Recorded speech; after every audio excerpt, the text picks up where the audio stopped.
I am not a trauma survivor. I am a trauma warrior. A survivor lives in surviving mode. That trauma is still there. It's still affecting you. You're still thinking about it, and it still has an effect on your life. But once you are able to move that trauma out and find something good about it, that silver lining, and you're able to help yourself and others, that's when you become a trauma warrior. Welcome to Linda's Corner. My name is Linda Bjork, and today we're going to be talking about healing from trauma. I'm delighted to welcome special guest Elizabeth Keate. Elizabeth is an intuitive massage therapist and the owner of Trinity Massage. You can reach Elizabeth at her website, trinitymassageut.com, and I'll include a link in the show notes. Welcome, Elizabeth. I'm so glad that you could join with me today. Hi, thank you for having me. I'm very excited. I am so excited for you to be able to share the amazing things that you do that probably not everyone who is listening is familiar with. And so if it's okay, I would love to hear a little bit of the backstory about why you do what you do. You do massage work, and not just normal massage work like on a cruise ship to help people feel good. You do trauma release. So why has this become important to you? So, to kind of give you a better idea of even why this came about was as a child, I had trauma myself multiple times. And wow, this actually makes me a little emotional. So as a child, starting at age 2, I was molested from age 2 to 3. And then at age 10, I was raped. So I had blocked all of that in the back of my head, didn't remember a thing for many, many years. And it caused a lot of emotional trauma for me. I went through a lot of psychiatric help, but with all that cognitive help, I still had these triggers that would come up. And it wasn't until I went to, let's back up a little bit. I started having seizures, massive grand mal seizures and petit mal seizures on a daily basis, sometimes multiple times a day. And I lost my ability to speak. I was told that I would not be able to work again and that I should just apply for Social Security. So, of course, I thought, no, I have something to do. I have better things to do with my life than just sit and waste away. So I did everything that I could to get my speech back and get my motor skills back. It took about 2 years. I couldn't talk for about 6 months. I sounded deaf. I went to massage school, and that's where I started to really notice that things were starting to change. One, because it brought awareness to myself and what was going on with my body. And I started realizing that there were certain areas that when people would try to massage them, especially over my stomach, I would panic. But I had to work through that, and I had to figure out, why is this happening? So it would be safe to say that I truly attribute all of my healing to all of the cognitive therapy that I went through and also massage school. So as I started practicing and I would put my hands on people, and even before I would put my hands on people, they would come into my office and they would be having an emotional release sitting there in the chair. They'd be crying. And I thought, well, why do I attract all these people that are crying before they even get on my table? Or why is this happening when I'm touching them in certain places, like their shoulder or their hips? And so over time, I just kind of put it together, and I realized that this was a modality that is already being practiced. I just didn't know the name of it, and I was never taught. So I learned how to piece it all together by using the chakra system. And for those of you who don't know, the chakra system are spheres in the body. There's that start at the top of the head and go all the way down to the base of the spine. And each one is supposed to move clockwise. Each one is connected to an organ, an emotion, a tissue, and an age when it was developed. Then I took that and I connected it to our shiatsu, which is kind of the same thing, only it follows the meridians in the body. The meridians are the same thing that acupuncturists use. And again, an emotion, a tissue, even a season, a scent. It's very complex. It is my belief, and many others, that we store the trauma inside of our fascia. And for those of you that don't know what fascia is, it is the layer underneath you have 3 layers of skin, and it's right underneath that layer. It's been proven to be intelligent. It's actually the reason why we stretch in the morning, because we're stretching out all those tissues. And it actually will communicate through synapses, just like the brain. So depending on when your trauma happened, like what age, or if it was male, female, father, mother, that all has something to do with it. And so I've learned certain areas, like for instance, the right side is male, the left side is female. So when I'm picking up on something on the left side, then I know immediately that that has something to do with a female, or it's just emotional. It hasn't been the easiest road trying to explain this to people because it is so complex. But when you go through cognitive therapy, it's taking care of this part, okay? It's taking care of your brain, everything that's stored back here, right? Right. And so for those of us that have been through therapy, we know that we're just sitting there and we're talking. But are we really sensing what's going on through our body and those memories that are there? So that adds to this piece, and it helps to unwind, is the word that I'll use. It helps to unwind that trauma that may be stuck. And it may not even just be a trauma. It could be something like maybe you were bullied in school. You know that saying when they say sticks and stones may break my bones, but words will never hurt me? Well, guess what? Words hurt. They do. They really do. They stick, especially, if you're teased as a child for being too heavy or something. There's that body shaming going on. That sticks. And then throughout life, this person is going to think, well, I can't wear a bathing suit because people will shame me, or I don't look good this way. I don't feel good this way because so-and-so said this. And maybe they don't remember that so-and-so said that, and it follows them through life. It's kind of also the same way that how a scent will trigger a memory. Yes. It's the same way. Okay. So when those emotions get trapped, I view it like cells that mutate, like cancer. Right. If they don't have a way to disperse and flow throughout the body and be processed, then they're just going to get all bound up and cause a manifestation in the body. And this is where I really learned what was going on with me, because for years they could not figure out why I was having these seizures. And they started when I was 10 12. They started when I was 12. So I was only in 6th grade. It wasn't until my mid to late 30s that they finally figured it out and finally said, okay, yes, this is epilepsy. This is what's causing it. But here's the thing. The guy that got me when I was raped, he hit me on the right side with the butt of a knife.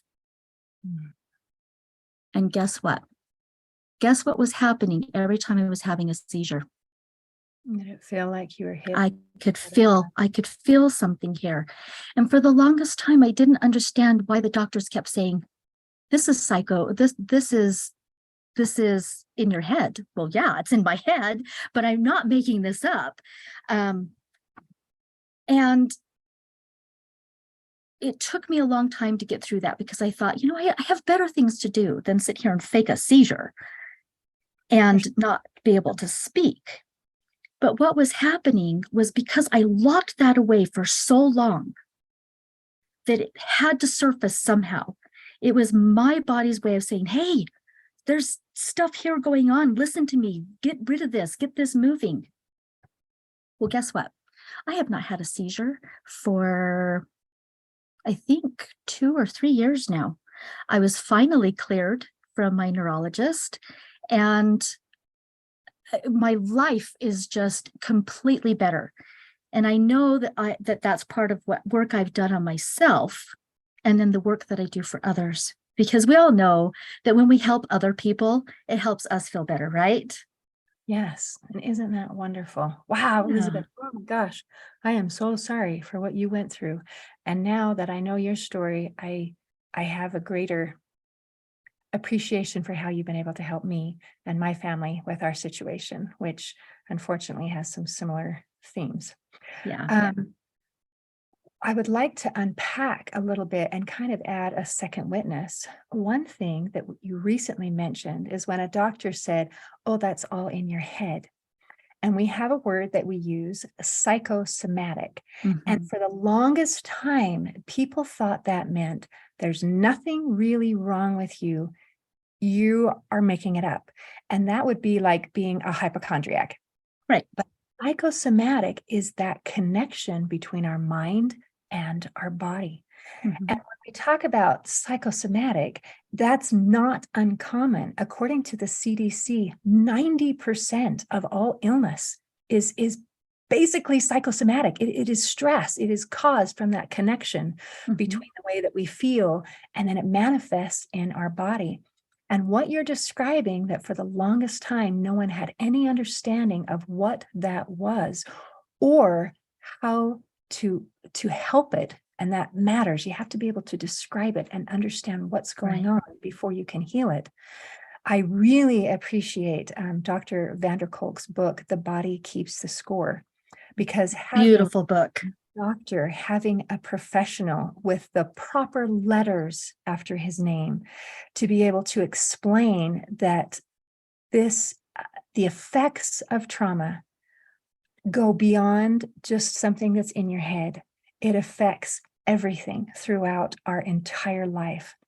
And it can create physical manifestations, like you mentioned, seizures Mhm. or other kinds of problems. And you mentioned it's almost like a cancer, and it can actually cause cancer and other kinds of things. So to be able to have, for those who are not familiar with this is real. Having something happen to us, and when it becomes trapped, and you were so young the first time, did you remember it? Did you remember the other, or did you repress, or? I repressed, and it finally, the where I was 10 came up first. And then when I was about 27, that's when I started having memories come back from when I was 2, which is crazy. That is interesting that you were able to, and I'm glad, because the younger you are, the more difficult it is to be able to, if you don't have a memory, if you don't have words, if you don't have something to describe what happened, that it's just, there's something wrong. There's Right. something wrong. And I've been fortunate, as I've spoken with other experts, that we don't have to maybe understand everything. We don't have to Mhm. remember everything. We don't have to relive everything. If we Correct. know there is something wrong, it is enough, and we can work from that.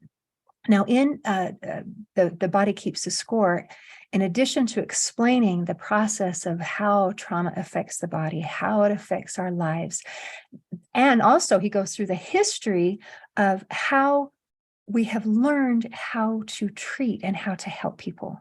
And he talks about a couple different ways, top down and bottom up, where we can use therapy, we can use medication. But there are other things where we use our bodies and we can do things. And one of the specific things he mentioned was massage.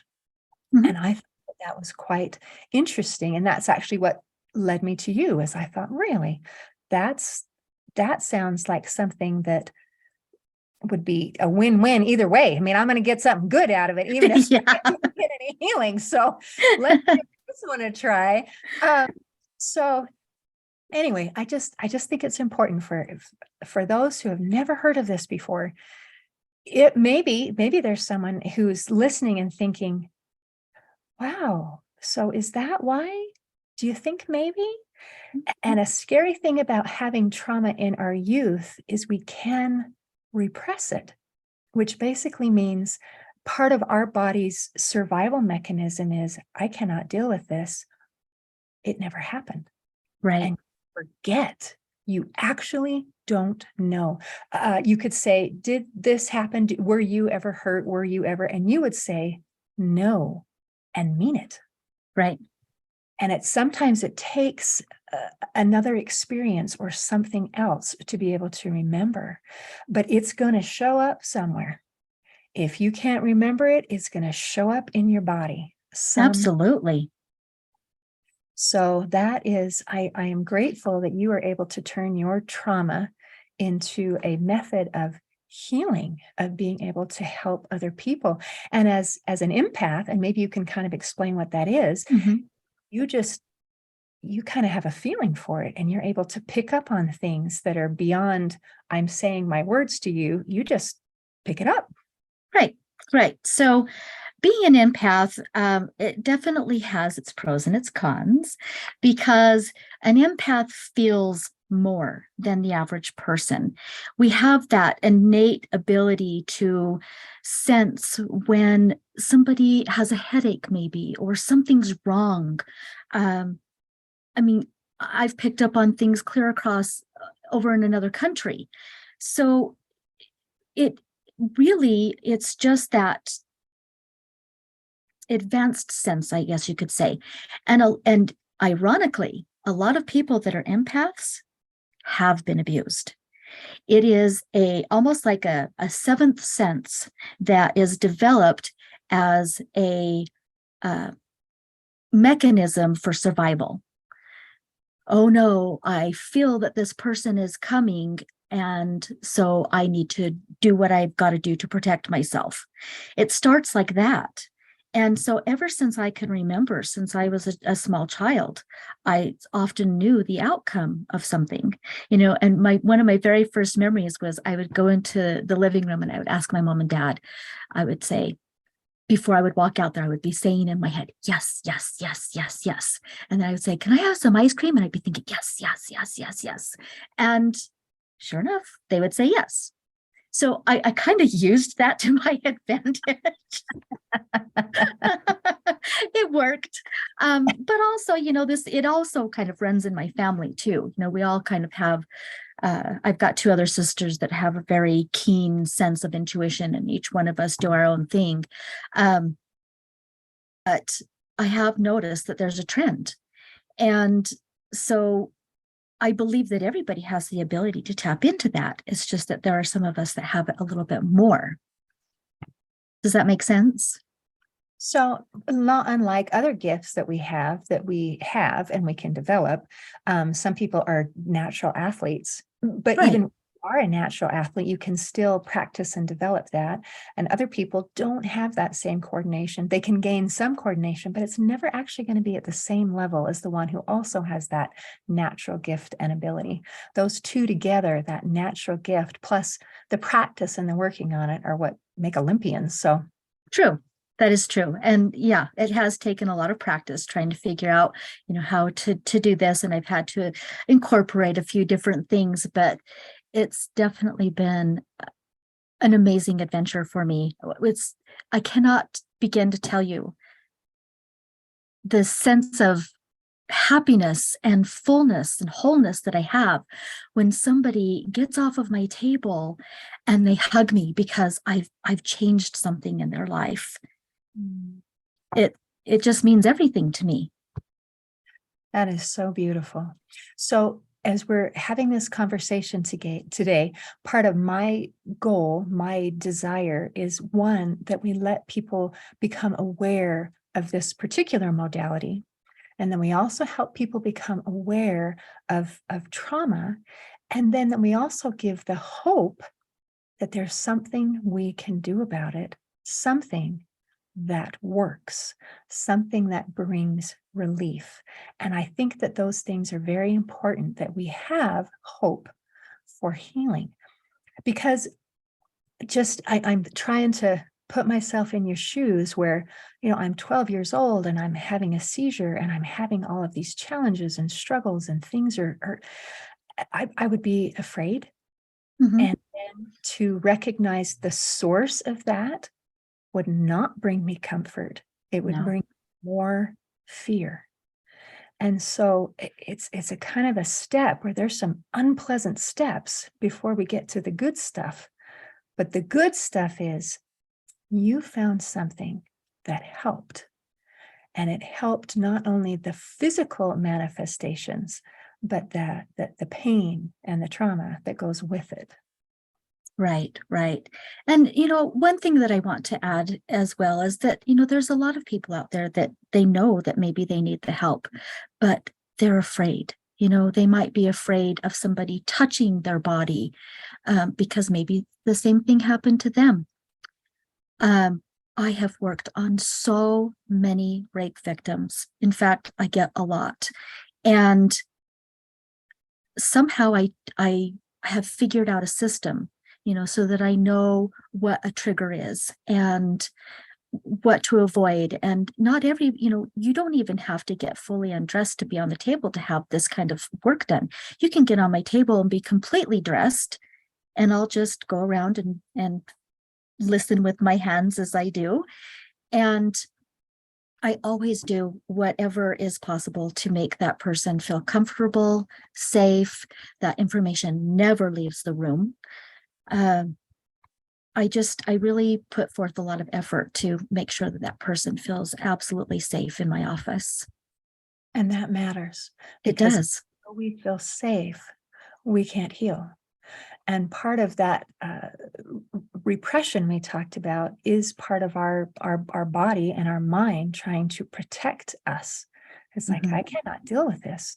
And I liked how you brought up the potential discomfort, particularly in a situation where this trauma included a rape or molesting or something, where it includes being touched and Mhm. includes being undressed, which could be horrible triggers. So I appreciate that you find ways to work around that and with, so that they can feel comfortable. Yeah. I mean, I've even done it online, where I have helped two people. One was out of the country, all the way out in Haiti, and then one was here in the US, in Utah. And somehow I've gotten to the point where I can look at somebody and I can see some of the stuff that's going on, and I can tell them, okay, now let's what does this feel like? And put your hand here and move it down this way and hold here. So it is possible, as long as somebody has the tools and with guidance. I feel like anybody could do this if they actually learned how. Wow. Wow. Okay. When I think of massage therapy, I think you have to be in the same room, physical contact. So to be able to say that there's something you can do over the phone with I imagine you have a video connection of something Uh-huh. see is a little bit mind blowing. It's going to take me a minute to wrap my head around that one. I know, I know. Isn't that Yes. crazy?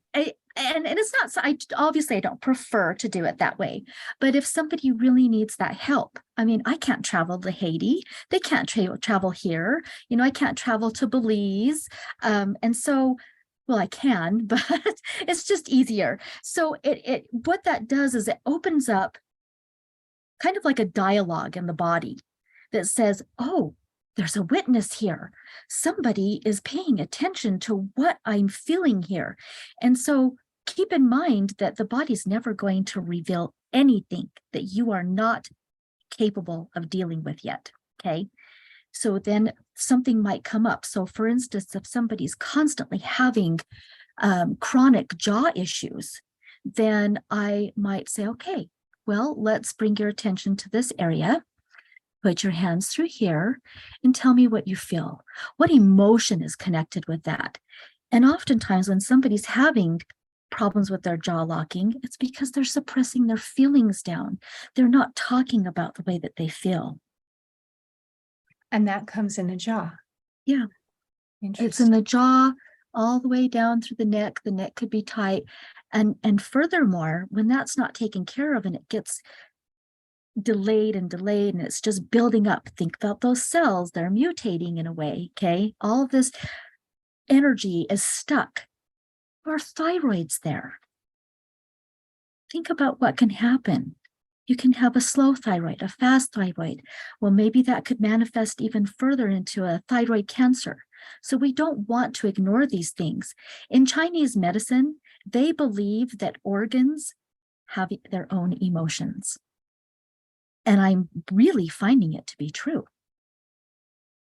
That's interesting. Wow. Thank you so much for visiting with me today. This has been delightful. Is there anything that you want to make sure that we cover before we close today? The only thing that I really want people to know is that you are important. And only you can decide when it's time for healing. But you don't want to go through your life being miserable, and you don't have to. I love that. And that involves a little bit of patience, especially if you are the loved one of someone who needs to heal. That we have to be patient and ready Yes. because you can't heal without your consent. No, absolutely. I cannot bully somebody into it.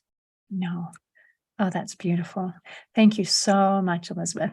Oh, you're welcome. Thank you so much for having me. It's been such a pleasure. For me too. Mhm. In closing, I'd like to share a quote from Dr. Bessel van der Kolk. He said, "It takes enormous trust and courage to allow yourself to remember."